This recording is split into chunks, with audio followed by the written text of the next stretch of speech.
Islamic تعلیمات کے حوالے سے بات کر لیتے ہیں۔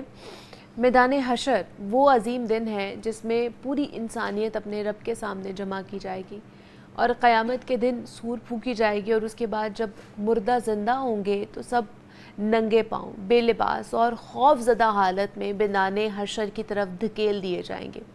سورج انتہائی قریب ہوگا اور اس کی شدت سے لوگ اپنے اپنے اعمال کے مطابق پسینے میں ڈوبے ہوں گے، اور یہ دن 50,000 سال کا ہوگا، اور سختی اور جو ہولناکی ہے وہ ہر کسی پر ہوگی، اور وہ نفسا نفسی کا عالم ہوگا، اور ہر کوئی جو ہے نا وہ اس دن اپنے آپ کو بچانے کی کوشش کر رہا ہوگا، اور اسی دن نامہ اعمال جو ہے وہ تقسیم ہوں گے، اور اللہ تعالیٰ کامل عدل کے ساتھ ہر چھوٹے بڑے عمل کا حساب لیں گے۔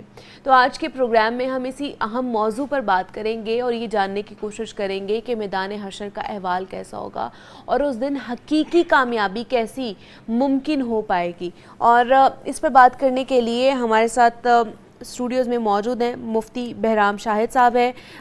بہرام صاحب آپ کو خوش آمدید کہتے ہیں، اور ساتھ ہی ساتھ مفتی فداء الرحمان صاحب نے بھی ہمیں جوائن کیا ہے۔ فداء الرحمان صاحب آپ کو بھی خوش آمدید کہتے ہیں۔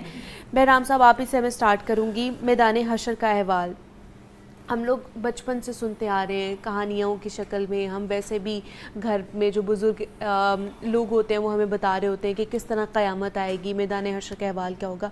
قرآن مجید اس حوالے سے ہمیں کیا تعلیمات دیتا ہے کہ کیا احوال ہوگا جب قیامت آئے گی، میدان حشر میں جب سب لوگوں کو اٹھایا جائے گا؟ بسم اللہ الرحمن الرحیم۔ تمام تعریفیں اس اللہ کے لیے جو ایسا اول ہے جس کی ابتدا نہیں، اور ایسا آخر ہے جس کے انتہا نہیں۔ درود و سلام کے گجرے نچاور ہوں سستی پر جو وجہ تخلیق کائنات ہیں، اور آپ صلی اللہ علیہ وآلہ وسلم کی وساطت سے آپ کی جمیع آل اور جمیع اصحاب پہ۔ بلا شبہ قیامت قائم ہونے سے پہلے بھی ایک قیامت صغریٰ کا منظر قائم ہوگا، جس طرح ابھی آپ نے انٹرو میں کہا کہ سور پھونکا جائے گا زندہ کرنے کے لیے۔ اس سے پہلے سور پھونکا گیا تھا مردہ کرنے کے لیے۔ جب اس سے پہلا سور پھونکا گیا تھا، وہ جو آواز آئی تھی، اس سے ہر چیز فنا ہو گئی، ہر چیز ختم ہو گئی، زمین، آسمان، ستارے، سورج، چاند، ہر چیز فنا۔ کل من علیہا فان ویبقی وجہ ربک، ہر چیز فنا، صرف اللہ رب العزت کی ذات باقی جو جلال اور اکرام والی ہے۔ جب اللہ رب العزت چاہے گا دوبارہ سب کو زندہ کرنا، تو کچھ روایتوں میں آتا ہے سور پھونکا جائے گا، اس کے بعد زمین سے انسان کے جسم نکلیں گے، جس طرح قرآن میں اس کی مثال دی گئی ہے، جس طرح اللہ بنجر زمین سے کھیتی کو اگاتا ہے، اسی طرح اللہ اس زمین سے انسانوں کو، وہ انسان جو دفن ہوئے ہیں وہ بھی اٹھیں گے، جو جنہیں کسی جانور نے کھا لیا وہ بھی اٹھیں گے، جو سمندر میں غرق ہو گئے، جن کے جسم پھٹ گئے وہ بھی اٹھیں گے، وہ نشان جن کی ہڈیاں تک، وہ انسان جن کی ہڈیاں تک گل سڑ گئیں، اللہ سب کو زندہ کرے گا، اور ان کو زندہ کرنے سے پہلے اللہ اس زمین اور آسمان کو تخلیق کرے گا، آج سے نو تخلیق کرے گا۔ سورہ ابراہیم میں اللہ اس کا ذکر کرتا ہے، یوم تبدل الارض غیر الارض والسماوات وبرزوا للہ الواحد القہار، کہ اس دن اللہ اس زمین کو دوسری زمین سے بدل دے گا۔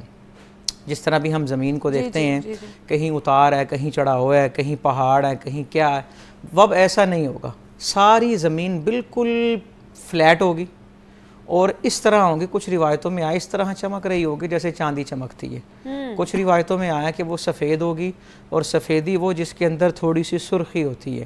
کیوں زمین چمک رہی ہوگی؟ کیونکہ کسی نے اس پر گناہ نہیں کیا ہوگا، یہ حدیث کے الفاظ ہیں، اور اس کا مطلب یہ ہے کہ زمین کے اندر جو تغیر و تبدل ہو رہا ہے وہ ہمارے اعمال کی وجہ سے ہو رہا ہے۔ اور نبی اکرم صلی اللہ علیہ وآلہ وسلم نے جس طرف اشارہ کر کے فرمایا نا کہ یہاں حشر کا میدان لگے گا، اسے ملک شام کہا جاتا ہے، ملک شام کی طرف اشارہ کر کے فرمایا کہ یہاں حشر لگے گا، اور سب لوگ بے لباس ہیں، اور صحابہ کرام نے پوچھا کہ بے لباس ہوں گے تو لوگوں کا مائنڈ ڈائیورٹ نہیں ہوگا؟ آپ نے فرمایا حشر کی ہولناکی اتنی ہوگی کہ وہ کسی کے سطر کو دیکھ ہی نہیں پائیں گے، اور سب کو نفسا نفسی پڑی ہوگی، اور سب لوگ، ایک روایت میں آیا کہ حشر کے دن ظاہر ہے سارے جو جہاں دفن ہوا وہیں سے اٹھے گا، اور از خود کوئی سائن بورڈ نہیں ہوگا, کوئی میپ نہیں ہوگا, از خود ملک شام کی طرف آئیں گے اور سب کو پسینہ کسی کو آ رہا کتنا, میکسیمم جو سویٹنگ کی بات کی گئی نا وہ زمین کے اندر 70 گز تک پسینہ جو ہے وہ جذب ہوگا, اتنا وہ شدت ہوگی اور سورج قریب ہے. اور نبی آخر الزماں صلی اللہ علیہ وآلہ وسلم فرماتے ہیں 3 طرح سے لوگ میدان حشر میں جمع ہوں گے. کچھ لوگ وہ ہوں گے جو سوار ہو کے آ رہے ہیں اپنے اپنے مرتبے کے لحاظ سے, انبیاء ہیں, شہداء ہیں, صلحاء ہیں. کچھ لوگ وہ ہوں گے جو چل کے آ رہے ہیں, اور کچھ لوگ وہ ہیں جو اپنے چہرے کے بل چہرے سے چل رہے ہیں. عرض کیا گیا چہرے سے کیسے چلتے ہوں گے؟ آپ نے فرمایا جو اللہ پیروں پہ چلانے پہ قادر ہے وہ چہرے پہ چلانے پر بھی قادر ہے. یہ آخری درجے کے وہ بد لوگ ہوں گے جو اللہ کو ماننے والے نہیں ہیں اور وہ اس طرح چل رہے ہوں گے. اور آپ صلی اللہ علیہ وآلہ وسلم نے فرمایا پیدل چلنے والا رستے سے خاردار چیز کو ہاتھوں سے ہٹا دیتا ہے, کسی چھڑی سے ہٹا دیتا ہے. جو چل ہی منہ کے بل رہا ہوگا وہ اپنے منہ کا ہی صرف استعمال کرے گا, اور یہ انتہائی ہولناک دن ہوگا. اور زمین جو ہے وہ سمجھ لیں ایک ہی زمین اور سخت گرمی بھی ہے, لیکن اس پر اللہ رب العزت کی مہربانی ہوگی, اپنے بندوں پر مہربانی ہوگی, کرم ہوگا, فضل ہوگا. 50,000 سال کے برابر یہ دن, یہ ایک دن ہوگا. اور یہ سال 365 ڈیز کا نہیں ہے جی. اس کو میں واضح کرتا چلوں, قرآن پاک میں اللہ فرما رہا ہے کہ اللہ کے ہاں ایک دن تمہارے 1000 سال جتنا ہوتا ہے, تو اس کو شمار ہی نہیں کیا جا سکتا وہ دن کتنا بڑا ہوگا. اور یہ اللہ کی مہربانی ہوگی, فضل ہوگی.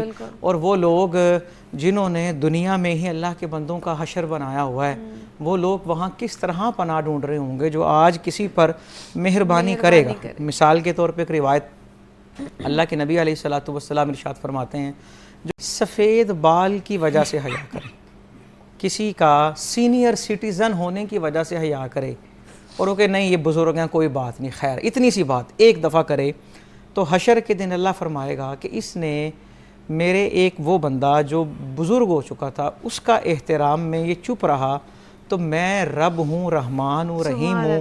اب میری رحمت کا تقاضا یہ ہے کہ میں یہاں اس کا نامہ اعمال کھلنے ہی نہیں دوں گا. وہ بعد کی باتیں نا کھلے پتہ لگے مجرم ہے پھر معافی ہونے, اللہ فرما رہا ہے میں نامہ اعمال کھلنے ہی نہیں دوں گا. جو میری ذات کے لیے کسی بڑے کا حیا کرتا رہا ہے تو میرے سے تو بڑا ہے ہی کوئی نہیں, میرے سے زیادہ رحم فرمانے والا ہے ہی کوئی نہیں. تو یہ دن جو ہے یہ ہمارے لیے آج وہ جس طرح کہا جاتا ہے نا, جو بندہ آج ابھی دنیا سے چلا گیا, میں تو یہ بتا دوں گا جی ابھی اتنی نشانیاں رہتی ہیں, اتنے 1000 سال رہتے ہیں, پھر آئے گا.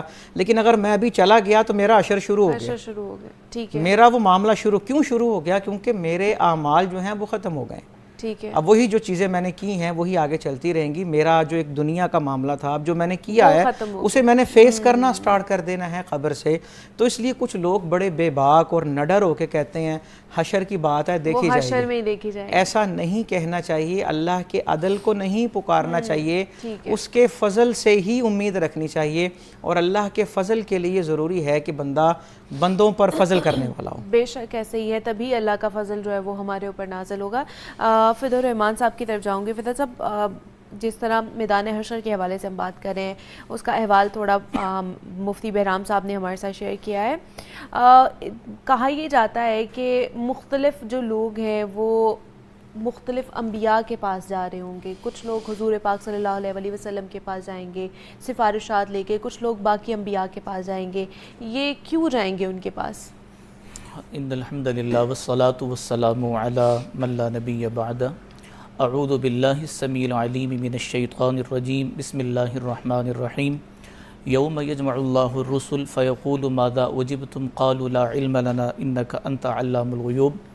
وقد قال تعالی فی مقام آخر ورفعنا لک ذکرک. انتہائی شکر گزار ہوں ہمیشہ کی طرح آج بھی ایک فکری اور تربیتی عنوان کا انتخاب کیا گیا ہے, اور جتنے بھی عناوین ہیں میں سمجھتا ہوں کہ وہ سارے اسی سے ہی جڑے ہوئے ہیں. اگر عقیدہ آخرت آدمی کا درست ہو, فکر آخرت درست ہو, تو باقی دنیاوی معاملات بھی آدمی صحیح طریقے سے انجام دیتا ہے. رسول اکرم صلی اللہ تعالی علیہ وسلم کی ذات اقدس جو سراپا رحمت ہیں, اور حشر کے دن لوگ حضرت آدم علیہ الصلوۃ والتسلیم کی بارگاہ میں حاضر ہوں گے, اور وہ بھی شفاعت سے اس وقت انکار کریں گے. پھر یوں سلسلہ چلے گا حضرت نوح علیہ السلام کے پاس، حضرت موسیٰ علیہ السلام، حضرت عیسیٰ علیہ الصلوۃ والتسلیم، رسول اکرم صلی اللہ تعالی علیہ وسلم سے شفاعت کا آغاز ہوگا۔ آپ ہی وہ ہیں کہ سب سے پہلے قبر اطہر سے اٹھایا جائے گا اور پھر لباس آپ صلی اللہ علیہ وسلم کو پہنایا جائے گا، اور سب سے پہلے شفاعت ہے وہ بھی آپ صلی اللہ علیہ وسلم ہی فرمائیں گے۔ پھر اس کے بعد انبیاء علیہ السلام کے بعد صحابہ کرام، اہل بیت علیہم الرضوان، اور پھر اس امت کے علماء کو سفارش شفاعت کا حق حاصل ہوگا۔ نبی کریم صلی اللہ تعالی علیہ وسلم، اللہ اکبر اللہ اکبر، آدمی اگر احادیث کو اٹھا کر دیکھتا ہے تو جہاں اللہ جل وعلا کی قہاریت اور جبرویت کا ہمیں قرآن و سنت سے ملتا ہے، وہاں رب العالمین کی سراپا رحمت بھی ہمیں نظر آتی ہے۔ اور حضور اکرم صلی اللہ علیہ وسلم کی واضح حدیث ہے کہ شفاعتی، میری شفاعت میری امت کے مرتکبین کبیرہ کے لیے، جنہوں نے کبیرہ گناہ کیے ہیں ان کے لیے۔ ویسے تو شفاعت کے علماء نے مختلف جو ہے نا وہ درجات لکھے ہیں، بلکہ اس وقت جو کافر ہوں گے ان کو بھی شفاعت اس لیے حاصل ہوگی رسول اللہ صلی اللہ علیہ وسلم کی کہ آپ صلی اللہ علیہ وسلم کی وجہ سے حساب و کتاب جلد شروع ہوگا۔ پھر اسی طرح سے درجات کے حوالے سے ہوگا، فاسق و فاجر جو ہوں گے ان کو اللہ تعالیٰ جنت عطا فرمائے گا۔ مختلف درجات علماء نے لکھے ہیں۔ نبی کریم صلی اللہ تعالی علیہ وسلم کی وساطت اور وسیلے سے، اللہ اکبر، قیامت کی ہولناکیاں اور محشر کی سختیاں بیان ہو رہی تھی، تو ایک بزرگ انہوں نے جو وائز تھے ان سے پوچھا کہ حضرت یہ بتائیے کیا رسول اللہ وہاں ہوں گے؟ انہوں نے کہا جی وہاں ہوں گے۔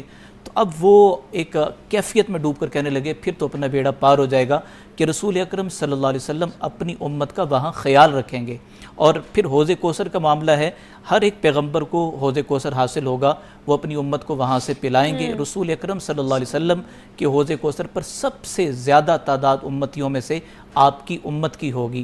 اللہ اکبر۔ تو یہاں یہ بھی عرض کرتا چلوں کہ قرآن مجید برہان رشید نے حشر کا بیان مختلف انداز میں بیان کیا، اور سورہ قیامہ نے اس کو بڑے دلچسپ انداز میں بیان کیا۔ بلا قادرین علی ان نسوی بنانا، تم یہ کہتے ہو کہ وہ جوڑ اور وہ اعضاء ہڈیاں کیسے واپس جوڑی جائیں گی؟ جو یہ انگلیوں کے جو پورے ہیں، ان کے جو نشان ہیں، اللہ واپس ان کو اسی طرح کر دے گا۔ اور پھر فرمایا کہ ایحسب الانسان ان لن نجمع عظاما، وہ نہیں سمجھتے کہ بھئی یہ کیا کس طرح کی چیزیں ہیں، اللہ جل وعلا قادر ہے۔ اور یوم یقول الانسان یومئذ این المفر، انسان یہ کہے گا کہ کوئی فرار کی جگہ ہے، کلا لا وزر الی ربک یومئذ المستقر ینبأ الانسان یومئذ بما قدم واخر، جو اچھا کیا، جو اپنے پیچھے اچھا یا برا چھوڑ آیا، ساری چیزیں اس کے سامنے رکھ دی جائیں گی۔ لا یغادر صغیرہ ولا کبیرہ الا احصاها، ایک رائی کے دانے کے برابر بھی جو ہے نا وہ اس کا آگے پیچھا نہیں ہوگا، ساری کی ساری ڈیٹیل اس کے سامنے، سی ڈی آر جسے کہتے ہیں نا، وہ سب کے سامنے اس کا جو ہے نا وہ حاضر کر دی جائے گی۔ تو یہ معاملہ ہوگا وہاں پر۔ اچھا بہرام صاحب، کیسے دیا جائے گا نامہ اعمال لوگوں کو؟ ان کے اعمال کو کس طرح ان کے ہاتھوں میں دیا جائے گا؟ کیا وہ صورتحال، کیا وہ منظرنامہ ہوگا؟ اچھا، یہاں پہ سب سے پہلے تو میں بنیادی طور پہ یہ عرض کرتا چلوں، انسان کے دو امتحان ہیں مرنے کے بعد، ایک قبر میں ہے، ایک حشر میں ہے۔ ٹھیک ہے۔ قبر کے جتنے سوالات ہیں وہ انسان کے عقائد کے بارے میں، ٹھیک ہے، اور حشر کے جتنے سوالات ہیں وہ اس کے اعمال کے بارے میں۔ جس کا پہلا امتحان کامیاب ہوگا وہ دوسرے میں اپیئر ہوگا، جو قبر میں فیل ہو گیا اس سے وہاں پر سوالات نہیں ہوں گے۔ اللہ فرما رہا ہے انہیں بھلا دیا جائے گا، اور بالکل انہیں پیچھے وہ یہیں سے فیصلہ ہو گیا وہ غلط ہو گیا، کیونکہ عمل کی بنیاد عقیدے پہ اللہ کو مان رہا ہے، نبی اکرم صلی اللہ علیہ وسلم کو آخری نبی مان رہا ہے، ٹھیک ہے، وہ دین کو تسلیم کر رہا ہے۔ تو قبر میں سوال عقیدے کے ہیں۔ اچھا، حشر کے اندر سوال ہیں اعمال کے، ٹھیک ہے، اور ہم سب جانتے ہیں کہ ہمارے اعمال لکھنے والے فرشتے جنہیں کرامن کاتبین کہا جاتا ہے، تو ہمارے کاندھوں پہ مسلسل رہتے ہیں۔ اللہ نے ڈیوٹیاں لگائی ہیں ان کی، اور وہ اس رجسٹر کے اندر کوئی ایسی چیز نہیں کہ جس میں اضافہ ہو سکے، کوئی ایسی چیز نہیں جس میں کمی ہو سکے۔ اچھا، ان سب کے باوجود اللہ رب العزت کا ستار ہونا ہر چیز پر حاوی ہے، وہ پردے ڈال رہا ہے۔ وہ کس طرح، وہ بھی عرض کرتا ہوں۔ اب دیکھیں نا، ایک فرشتہ جو ہے وہ گناہ لکھ رہا ہے، ایک فرشتہ نیکیاں لکھ رہا ہے، انسان دنیا سے چلا گیا، اب ان فرشتوں کی ڈیوٹی تو ختم ہو گئی۔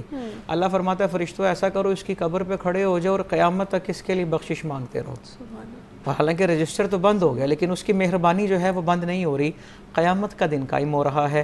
اب کچھ لوگ ہیں دائیں ہاتھ والے, قرآن انہیں دائیں ہاتھ والا کہتا ہے, کچھ ہیں بائیں ہاتھ والے. ٹھیک ہے. دائیں ہاتھ والے کا مطلب کیا؟ جن کا نامہ اعمال دائیں ہاتھ میں ملا, جن کا گڈ ہے, نیکیاں زیادہ ہیں, ان کو دائیں ہاتھ میں ملے گا, اور دائیں ہاتھ میں ملنا ہی اس بات کی دلیل ہے وہ کامیاب ہے. کامیاب ہو گئے. اچھا, لیکن اس کے باوجود کئی لوگ ایسے ہیں اللہ رب العزت ان کا اعمال نامہ کھلنا ہی نہیں دے رہا. اس طرح بھی عرض کیا, انہیں بغیر حساب بخشا جا رہا ہے. کچھ لوگ وہ ہیں کہ انہیں اعمال نامہ ملنے سے پہلے ہی پتہ لگ رہا ہے یہ کون ہے. اچھا. قرآن میں اللہ فرما رہا ہے کچھ لوگوں کے چہرے بڑے سفید ہوں گے. اچھا. اور یہ سفید رنگ کے نہیں, نور کے سفید ہوں گے. اور کچھ لوگ وہ ہوں گے جن کے چہرے مرجھائے ہوئے ہوں گے, جن کے چہرے نورانی چمک رہے ہیں. کیوں چمک رہے ہیں؟ ایک جگہ قرآن کہتا ہے وہ اس لیے چمک رہے ہیں انہوں نے بغیر حجاب کے حشر میں رب کو دیکھ لیا ہے. اور وہ لوگ جن کے چہرے مرجھائے ہیں وہ ہیں جو اللہ سے دور ہیں. اچھا, اسی طرح انسان کے بعض باڈی پارٹس جو ہیں وہ بھی نورانی ہو چکے ہوں گے حشر کے دن. وہ کن کے ہوں گے؟ وہ انسان کے وہ اعضاء جو وضو میں جن کو دھویا جاتا ہے, اور وہ چمک رہے ہیں.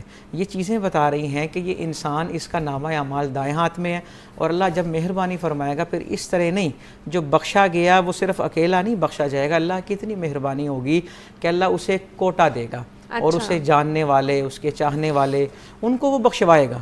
اور پھر جب وہ سب کو بخشوا لے گا اللہ فرمائے گا ٹھہرے ابھی آپ نے ان کو بخشوایا ہے جنہیں آپ جانتے تھے. ابھی وہ لوگ رہتے ہیں کہ آپ انہیں نہیں جانتے, وہ آپ کو جانتے ہیں. یہ اللہ کی مہربانی ہے. اللہ کے نبی صلی اللہ علیہ وآلہ وسلم نے واضح طور پر ارشاد فرما دیا کہ جو بندہ یہ سمجھتا ہے نا کہ اللہ سوال پوچھے گا اور میں جواب دے دوں گا, وہ نہیں دے سکتا. اللہ نے اگر پوچھ لیا وہ جواب, سوال کیا ہوں گے, قدم نہیں ہٹیں گے بندے کے. بتا بھئی مال کہاں سے کمایا, بتا کہاں خرچ کیا. صرف کمانا حلال نہیں ہے, خرچ کرنا بھی حلال ہے. جوانی کہاں گزاری, ٹھیک ہے, اور جو فرصت کے لمحات تھے وہ کہاں گزارے. یہ سوال ہو رہے ہیں. اور جب حضور علیہ السلام فرما رہے ہیں نا کہ اگر کسی سے سوال ہوا تو وہ نہیں جواب دے سکتا, صحابہ عرض کرنے لگے یا نبی اللہ پھر ہوگا کیا؟ آپ ارشاد فرماتے ہیں اللہ کا فضل ہوگا اور بخشش ہوگی. ایک صحابی حاضر ہوئے عرض کرنے لگے متی الساعہ, قیامت کب آئے گی؟ آپ نے فرمایا ما عادت لہا, تم نے کوئی تیاری کی ہے اس کی؟ یہ صحیح بخاری میں الفاظ درج ہیں. تو عرض کرنے لگا حضور تیاری تو کوئی نہیں, یہ ان کی عاجزی ہے. حضور کا صحابی ہو, نمازی نہ ہو, زکوٰۃ نہ دیتا ہو, یہ ہو ہی نہیں سکتی. ان کی عاجزی ہے کہ انہوں نے اپنے کسی عمل پہ مان نہیں کیا. وہ عرض کرنے لگے اللہ کے نبی تیاری تو کوئی نہیں, ہاں صرف ایک چیز ہے, اور یہ چیز آپ کے گزشتہ سوال سے بھی ریلیٹ کر رہی ہے. وہ چیز یہ ہے کہ میں آپ سے غیر مشروط محبت کرتا ہوں. تو حضور علیہ السلام فرمانے لگے انت مع من احببت, حشر میں تم وہیں ہوگے جہاں آپ کے محبوب ہوں گے جن سے محبت کرنے والے ہو. اب یہاں سے بات حضرت انس نے لی اور انہوں نے یہ آواز لگائی کہ ہم حضور سے بھی محبت کرتے ہیں, حضرت ابو بکر سے بھی محبت کرتے ہیں, حضرت عمر رضی اللہ عنہم سے بھی محبت کرتے ہیں. انسان کی جو بخشش ہوگی وہ اس کے عمل کی وجہ سے نہیں ہوگی, وہ اللہ کے فضل سے ہوگی. اور اللہ کا فضل ہونے کے لیے انسان اپنے آپ کو اس قابل بنائے کہ کوئی بہانہ دیکھا جائے. دیکھیں میدان محشر 50,000 سال کا دن, ٹھیک ہے, اور وہ ایک سال اللہ کا, ایک دن ہمارے 1000 سال کے برابر. اتنا بڑا دن, گرمی, پسینہ, شرابور, نفسا نفسی کا عالم. قرآن بیان کرتا ہے کہ دودھ پلاتی ماں اپنا بچہ پھینک دے. وہ اتنا ہولناک دن جو ہے, باپ کو بیٹے سے فرصت, اس کا خبر ہی نہیں, بیٹے کو خبر ہی کوئی نہیں ہے, ٹھیک ہے. حتیٰ کہ انبیاء جو ہیں, قرآن کہتا ہے کہ انبیاء 800 سال گھٹنوں کے بل بیٹھے رہیں گے اور حضور انہیں دیکھ رہے ہیں. اللہ کے نبی کی یہ شان نہیں. گھٹنوں کے بل بیٹھنے کا مطلب کہ اللہ جلال میں ہے, پتہ نہیں کیا فیصلہ فرماتا ہے, کیا حکم ہوتا ہے, اور 800 سال گزر جائیں گے اور پھر جا کے وہ اللہ کا فضل ہو رہا ہے, رحمت ہو رہی ہے. اس ہولناک دن میں اللہ نے اپنا دیدار بھی رکھا ہوا ہے, بغیر حجاب کے اپنا دیدار کروا رہا ہے. اس ہولناک دن میں اللہ نے نبیوں کی زیارت بھی رکھی ہے, نبی آخر الزمان صلی اللہ علیہ وآلہ وسلم کی شفاعت بھی رکھی ہے. اسی ہولناک دن میں اس نے حوض کوثر کے جام بھی رکھے ہوئے ہیں. اسی ہولناک دن میں اس نے بندوں پر ایسی مہربانیاں کی ہیں. صحیح مسلم کی روایت, حضور فرماتے ہیں دنیا میں جتنی رحمتیں ہیں وہ اللہ نے رحمت کے 100 حصے کیے, ایک حصہ قیامت تک کے لیے دنیا کو دے دیا. حتیٰ کہ جانوروں کی جو آپس میں محبت ہے وہ بھی اسی ایک رحمت کی وجہ سے ہے. عرض کیا گیا باقی 99 رحمتیں کہاں ہیں؟ آپ فرمانے لگی اللہ وہ حشر کے دن اپنے بندوں پہ خرچ کرے. سبحان اللہ, کیا بات ہے, بہت ہی خوب, بہت ہی خوب. فدا صاحب آپ سے جاننا چاہوں گی کہ کیا ایسے کون سے لوگ ہیں, کیونکہ کہا جاتا ہے نا کہ ایسے لوگ ہیں جن کو بالکل بھی بخشا نہیں جائے گا، تو وہ ایسے کیا اعمال کر رہے ہیں دنیا میں رہتے ہوئے جن کی وجہ سے ان کی بخشش میدان حشر میں بھی نہیں ہوگی؟ فمن يقتل مؤمنا متعمد فجزاؤه جہنم خالدا فيها وغضب الله عليه ولعنه وأعد له عذابا عظیما یا عذابا مہینا غالباً آیت۔ یہاں یہ عرض کروں کہ ایک تو ہے کہ بھئی کافر ہیں جو اللہ جل وعلا کی توحید کے، رسول اللہ کی رسالت کے، عقیدہ آخرت کے منکر ہیں، وہ تو معاملہ الگ ہے۔ البتہ کہ جو لوگ مسلمان ہونے کے دعوے دار ہیں لیکن ان کے اعمال اس قدر یعنی ایسے ہیں کہ قیامت کے دن بھی ان کی شفاعت اس طرح سے نہیں ہوگی پہلے مرحلے کی، لیکن اتنی بات ضرور ہے، مشکات کی حدیث ہے کہ اللہ جل وعلا نے 4 قسمیں کھائی، شفاعتی، کبریائی، عظمتی، جلالی، 4 قسمیں کھانے کے بعد فرمایا لأخرجنہم، میں ضرور نکالوں گا ہر اس شخص کو کہ جس کے دل میں رائی کے دانے کے برابر ایمان ہے، یعنی شرک نہیں ہے، اللہ جل وعلا اس کو نکالیں گے۔ یہاں مفتی صاحب بیٹھے ہیں، میں نے ایک مطلب اس کا نکالنے کی یہ کوشش کی کہ اللہ اہل ایمان کو جہنم میں ڈالے گا بطور تعذیب عذاب دینے کے نہیں، بطور تطہیر کے کہ ان کو پاک صاف کر کے اللہ تعالیٰ پھر جنت میں ایک نہ ایک دن داخل کر دے گا۔ اب یہاں بات یہ ہے کہ ہم نے رحمت اور امید کے درمیان رہنا ہے، ایک طرف اللہ کے غصے سے بھی ڈرنا ہے، دوسری طرف اللہ کی رحمت کی امید بھی ہم نے رکھنی ہے۔ ان اللہ لا یغفر الذنوب جميعا، ان اللہ یغفر الذنوب جميعا، اللہ سارے گناہوں کو معاف کر دیتا ہے۔ ان اللہ لا یغفر ان یشرک بہ، شرک کے سوا اللہ ہر گناہ کو جب معاف کر دیتا ہے تو ہمیں اچھی امید رکھنی چاہیے کہ قیامت کے دن، حشر کے دن، ایک شخص جس کا فیصلہ جہنم کا، اور وہ جہنمی شخص جنتی کو دیکھ کر کہے گا کہ کیا میں نے تمہیں پانی کا گلاس نہیں دیا تھا یا وضو کے لیے پانی نہیں دیا تھا؟ اب وہ جنتی شخص اللہ کی بارگاہ میں عرض کرے گا کہ اللہ تیرا یہ وہ بندہ ہے کہ جس نے مجھے پانی پلایا تھا، تو اللہ جل وعلا اس پر بھی اس کی بخشش فرما دیں گے۔ اور مسند احمد کی روایت ہے کہ جس مسلمان کے جنازے میں 100 لوگ شریک ہو جائیں اور وہ 100 لوگ گواہی دے دیں کہ اللہ یہ تیرا نیک بندہ تھا، اللہ اپنے فیصلوں کو بدل دیتا ہے، اللہ اپنے فیصلوں کو بدل دیتا ہے۔ بہرکف کسی مومن کو جان بوجھ کر اس کے ایمان کی وجہ سے جو قتل کرے گا وہ ہمیشہ کی جہنم میں، یہ تو قرآن نے صاف کہہ دی ہے۔ اس لیے ہمیں مسلمان کی دل آزاری سے، اس کے ناحق قتل سے ہمیں اپنے آپ کو روکنا ہوگا، اور اسی طرح سے والدین کی نافرمانی، کچھ ایسے اعمال ہوتے ہیں کہ پھر وہ سزا کا سبب بن جاتے ہیں، والدین کی نافرمانی، دل آزاری، ان چیزوں سے بندے کو گریز کرنا چاہیے۔ اور سب سے بڑی بات یہ ہے کہ جہاں حقوق اللہ کا معاملہ ہے وہاں حقوق العباد کا بھی خیال رکھا جائے، اپنے رویوں کو مثبت رکھا جائے، اپنے معاملات کو سدھارا جائے، اور کسی گناہ کو چھوٹا نہ سمجھا جائے، کسی نیکی کو بھی ہلکا نہ سمجھا جائے کہ کس موقع پر اللہ جل وعلا میرے ساتھ کیا معاملہ کر دیں۔ باقی رہی بات مفتی صاحب نے جو حدیث نقل کی صحابیہ رسول کی، تو یہاں میں اس کیفیت میں کہ یا رسول اللہ صلی اللہ علیہ وسلم نمازوں کی کیفیت یا زکوٰۃ و صدقات کے معاملوں کا دعویٰ تو نہیں، لیکن اے اللہ کے نبی آپ سے محبت ہے، آپ سے عشق اور دیوانگی ہے۔ اللہ اکبر، المرء مع من احب، آدمی جس سے محبت کرتا ہے حشر اسی کے ساتھ ہوگا۔ اس لیے ہم انبیاء کے ساتھ محبت کریں، صحابہ کے ساتھ، اہل البیت کے ساتھ، ازواج مطہرات کے ساتھ، اولیاء کے ساتھ، علماء کے ساتھ، اللہ تعالیٰ حشر بھی ان کے ساتھ فرمائے۔ بے شک ایسے ہی ہے۔ بہران صاحب جاتے جاتے کیا کہنا چاہیں گے ہمارے دیکھنے والوں کو؟ اچھا، اس پہ میں 2 باتیں عرض کرنا چاہوں گا۔ ایک تو جس طرح بھی قتل کی بات ہو، ایک ہوتا ہے کسی کو جان سے مار دینا، ایک ہوتا ہے کسی کی زندگی مشکل کر دینا، کسی کی زندگی کے اسباب چھین لینا، یہ بھی اسے مارنے کی ہی مترادف ہے۔ اور جہاں پر اجتماعی طور پہ یا اوورال کہیں پر آئے گا کہ یہ جہنم میں جائے گا، وہ جہنم میں، وہ ایک غیب کے صیغے سے بات ہو رہی ہے۔ ہمیں کسی بندے کا نام لے کر یہ فیصلہ کرنے کا حق نہیں ہے کہ یہ جنت میں جا رہا ہے یا نہیں جا رہا، اور ہمیں ہر ایک جو بھی دنیا سے چلا گیا اسے اچھے لفظوں سے ہی یاد کرنا چاہیے، کیونکہ اللہ رب العزت اپنے بندوں کی گواہی کو مانتا ہے اور اپنے علم کو چھپا لیتا ہے۔ اب دیکھیں، لیکن یہ بھی دنیا کی ایک بہت بڑی حقیقت ہے نا کہ انسان بہت اچھا تھا، یہ سننے کے لیے اسے جانا پڑتا ہے۔ ہمیں لوگوں کی قدر ان کی زندگی میں ہی کرنی چاہیے، کیونکہ اگر ہم یہ کہیں نا وہ ایسے ہی ہے تو میں بھی تو ویسے ہی ہوں نا، میں کون سا سر سے پاؤں تک وہ دودھ کا دھلا ہوں، کوئی بھی انسان کامل نہیں ہے۔ ہمیں وہ اس شعر پہ میں اپنی گفتگو مکمل کروں گا، نہ تھی حال کی جب ہمیں اپنے خبر، رہے دیکھتے اوروں کے عیب و ہنر، پڑی اپنی برائیوں پہ جو نظر تو نگاہ میں کوئی برا نہ رہا۔ کیا بات ہے، بالکل ایسے ہی ہے کہ دوسروں سے پہلے ہمیں اپنے آپ کو دیکھنا چاہیے، اپنے اعمالوں کو دیکھنا چاہیے کہ ہم کس طرح کے اعمال جو ہے وہ کر رہے ہیں، اور کیا میدان حشر میں ہماری بخشش ہو پائے گی ان اعمال کے اوپر یا نہیں ہو پائے گی۔ تو میدان حشر کا احوال کس طرح کا ہوگا، کس طرح نامہ اعمال جو ہے وہ تھمائے جائیں گے، اور کن لوگوں کی بخشش ہوگی، کیا معاملات ہوں گے وہاں پر، اس کے حوالے سے ہم بات کر رہے تھے۔ مفتی بہرام شاہد صاحب نے ہمیں جوائن کیا تھا، مفتی فداء الرحمان صاحب ہمارے ساتھ موجود تھے۔ آپ دونوں کا بہت بہت شکریہ کہ آپ دونوں آئے اور اس موضوع کے اوپر ہمارے ساتھ آپ نے گفتگو کی ہے۔ بریک لیتے ہیں ہم، یہاں پر ملتے ہیں اس بریک کے بعد۔